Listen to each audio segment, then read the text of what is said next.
Several different guys have picked him off. Yeah, instead of analyzing what's going wrong with him, throwing the football, while we look at the defense, they came in prepared. Had an excellent game plan, well scouted, and they're taking it away at almost every turn.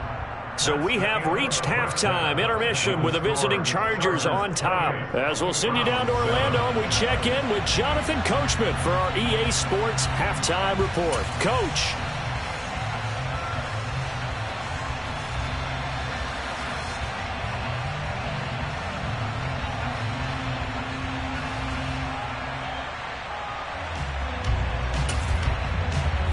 Welcome you back now. Alongside Charles Davis, I'm Brandon Gaudin, getting set for quarter number 3 here.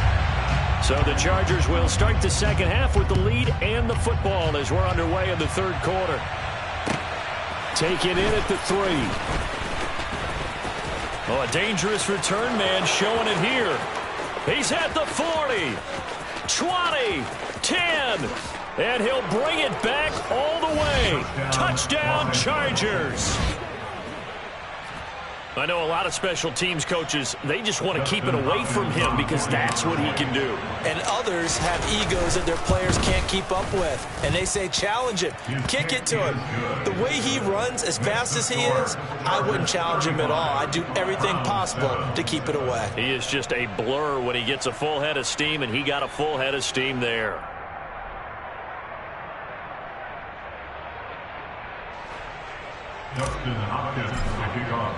So let's try this again. After the kick return TD, here's yet another kickoff.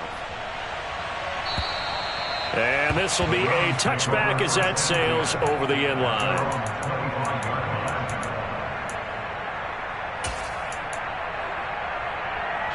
The Browns drive about to get started.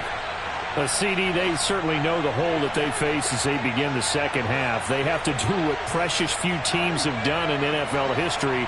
That's try to come back from a 4-possession deficit.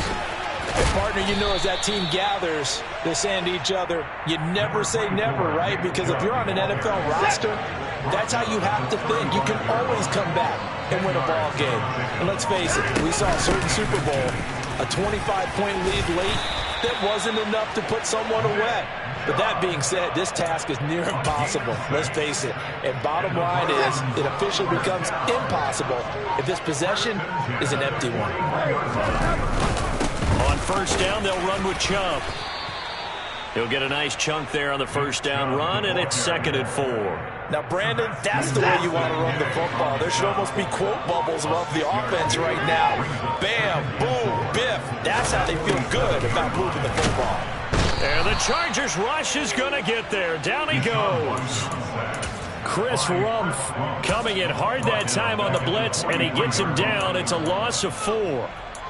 You can just see it in their body language. They're starting to see victory on the horizon now, and if it comes to fruition, they got to give a game ball to the front 7.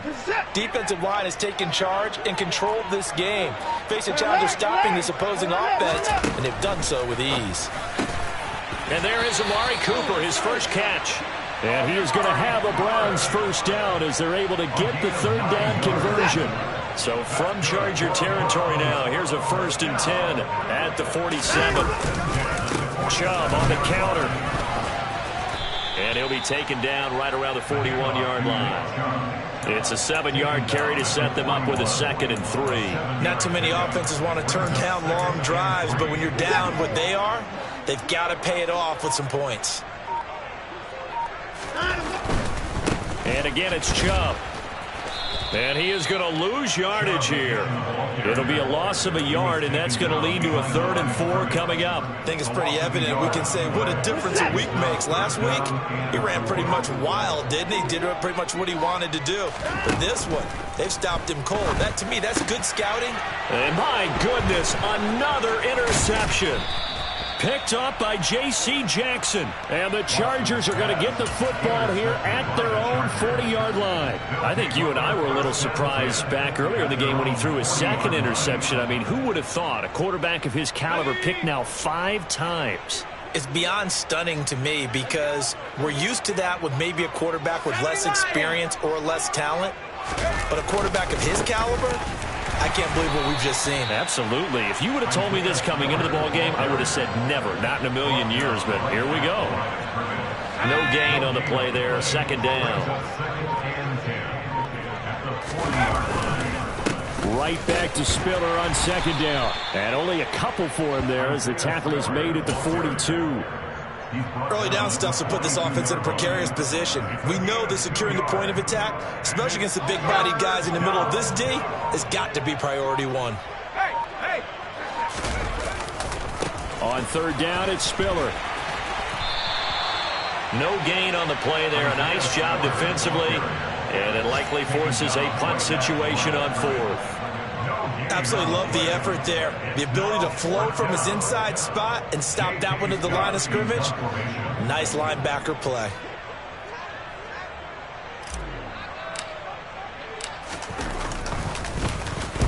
So they're forced to punt on fourth as this one's away. And that is very well done there as this will be marked out of bounds at the 5-yard line. That is how you flip field position. That's an absolute bomb of a punt. Downs it inside the 5-yard line. Absolutely ideal. From that position, you're hoping to get it down inside the 15, inside the 5. Superb.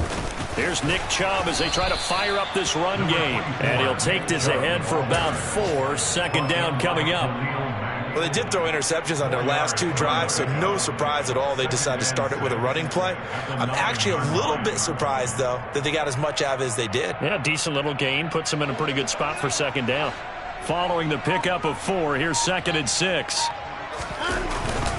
And Chubb will try the middle here. And he's only able to work this from the 8 to the 10 for a pickup of 2. Just not a whole lot of room to operate there on that carry. No, not at all. They did a really nice job staying in their proper places and not allowing any lanes to open up. Back to throw, Watson. Looking for Cooper, that's complete. And he works it across the 25 before being tackled. We have played 3 quarters. You're watching the NFL on EA Sports.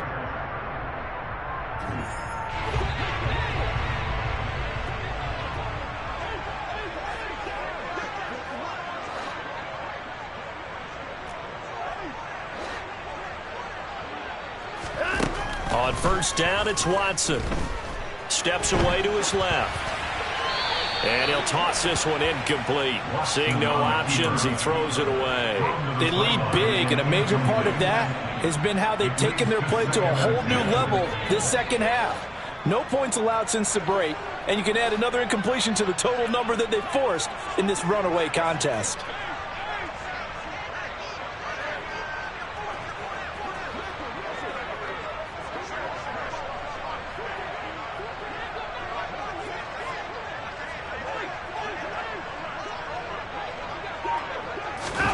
On second and 10, Watson. And now here is another interception. Picked off by Nasir Adderley. Yet another interception, and I just had to double-check my math. But it is now 8 between last week and this week. Well, I just used a calculator. I didn't worry about double-checking it. But the thing that always throws me when you see quarterbacks in this type of a bad spot, they're trying to figure out what they can do to change it, and sometimes they try too hard, and they never get out of it. And that's where he is right now. He's just locked in a really bad way. 2 yards on the pickup there. It'll be second and 8. Brandon, I've got to think this offensive line has got some smiles on its faces. And I know it sounds crazy, but they practiced for this back in training camp. They knew they'd be in situations where there'd be extra defenders in the box coming after them, trying to keep them from locking down a game. Right now, they want to show the world they're up to the challenge. So from inside the 20, here's first and 10 at the 18. On first and 10 is Spiller. And he couldn't quite get there. Tackled down at the 1. That one good for 17 yards, and now they've got it first and goal.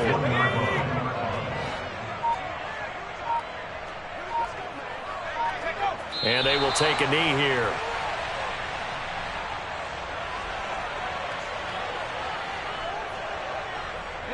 So they're backed up to the 3-yard line, second and goal. And they take a knee.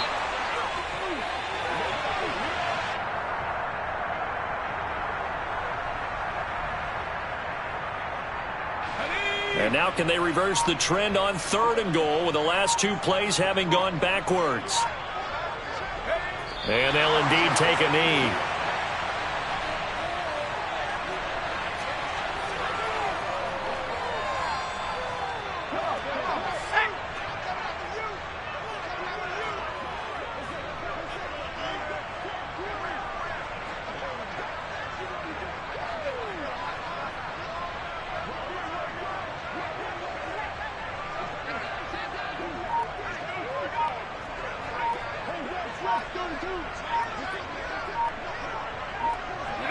And on 4th down, they come up and take the knee.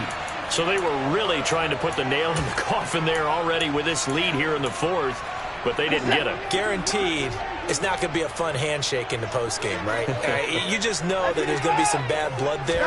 And I know if we go to the postgame press conferences, the winning coach, you know what he's going to say, why he did it? We need the points, okay? Because you never know at the end of the year if points are going to come into the tiebreaker if we're trying to get into the playoffs. That's always the standard justification.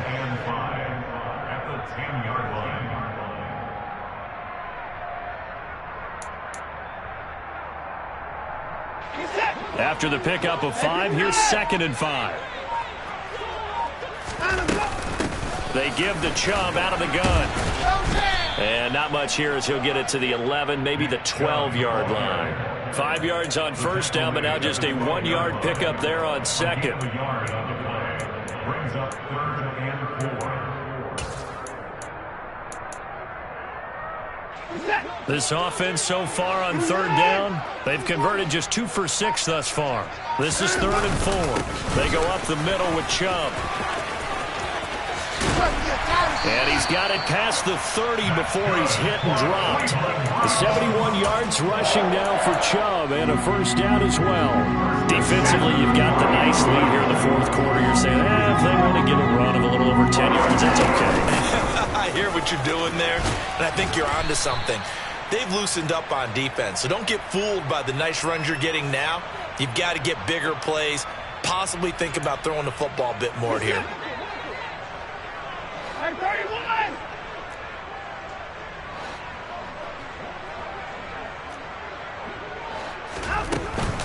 They go with Chubb on 2nd down. And he's going to be taken down with a marker on the field. So let's see about the call. So that run play nullified by the holding call on the tight end. Yeah, I just think he needs to get off the ball a lot quicker and get into the block a little bit more effectively. Then he doesn't have to reach and grab and try and hold on. Following the penalty, Chubb. He gets it forward for 4, maybe 5, but the flags fly. And this one could be coming back. And they get Jack Conklin there, the right tackle.